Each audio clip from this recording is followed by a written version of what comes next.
प्यार से बोलना। धन निरंकार जी। आप सभी संतों महापुरुषों के चरणों में प्यार भरी कोटानी कोट धन निरंकार जी। आज एक और नई साखी आप जी के आगे, जिसका कि विषय है गुरु गुरु ही होता है। आइए सुनते हैं। एक बार की बात है, एक राजा के यहाँ एक सेनापति था जो बहुत बूढ़ा हो चुका था।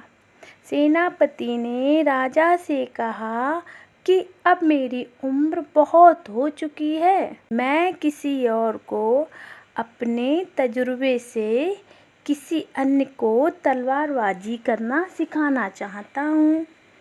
जिस किसी को सीखना है तो मैं उसे तलवारबाजी करना सिखा दूंगा। यह बात सेनापति जी ने राजा से बोली। राजा ने अपने सभी दरबारियों को बुलाया और यह बात उनके समक्ष रखी, जिसमें से अनेक नौजवानों ने सेनापति को अपना गुरु समझते हुए उनसे तलवारबाजी सीखना चाही। कुछ दिन के बाद एक नौजवान, जो बहुत सारे नौजवान थे, उनमें से एक के अंदर घमंड उमड़ गया और वह अपने आप को सेनापति से ज़्यादा बुद्धिमान और बलवान समझने लगा और वह यह समझने लगा कि मुझे सेनापति से ज़्यादा तलवारबाजी करना आ गया है।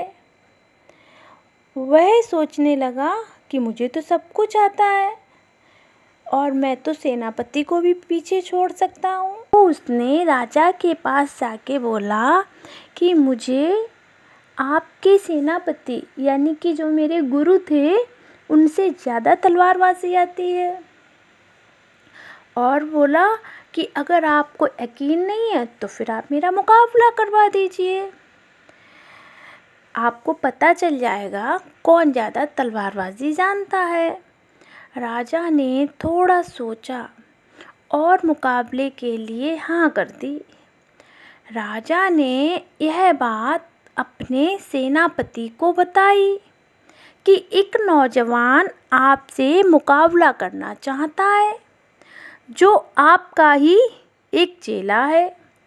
सेनापति को कुछ समझ नहीं आया और थोड़ी देर बाद सेनापति ने मुकाबले के लिए हाँ कर दी। दिन और समय भी निश्चित हो गया। अब नौजवान घबरा गया।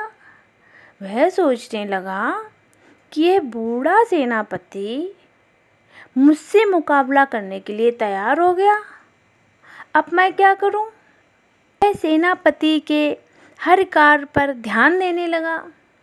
उसको लगा कि ऐसा तो नहीं कि कोई ऐसी ज़रूरी जानकारी हो जो गुरु ने मुझे ना दी हो। अगले दिन गुरु लोहार के पास गया और बोला, एक 15 फुट लंबी म्यान बनाए। वह नौजवान भी इस बात को देख रहा था। उसने सोचा कि सेनापति लंबी तलवार से मुझसे जीतना चाहता है। फिर वह भी लोहार के पास गया और बोला कि एक 16 फुट लंबी तलवार और म्यान बनाए।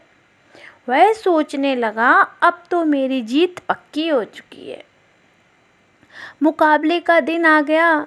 मुकाबले की शुरुआत में ही गुरु ने अपनी तलवार निकालकर उसके गले पर रख दी और चेला लंबी तलवार होने के कारण तलवार को म्यान से निकाल ही नहीं पाया और हार गया। तब उससे पता चला कि गुरु ने तो केवल म्यान ही लंबी बनवाई थी, लेकिन उसमें तलवार तो सामान्य ही है। चेले को अपनी गलती का एहसास हो चुका था कि उसने बहुत बड़ी भूल कर दी है। उसने अपने आप को अपने गुरु से ज़्यादा महान मान लिया।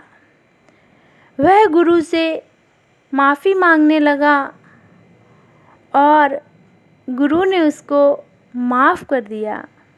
आखिर गुरु गुरु ही होता है।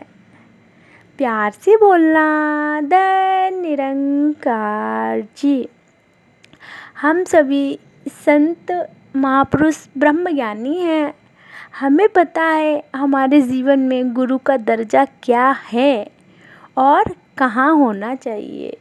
बोलिए सतगुरु माता सुदीक्षा सविंदर हरिदेव जी महाराज की जय। आगे आप जी से मुलाकात होगी एक और नई सखी के साथ। तब तक के लिए दयाल निरंकार जी।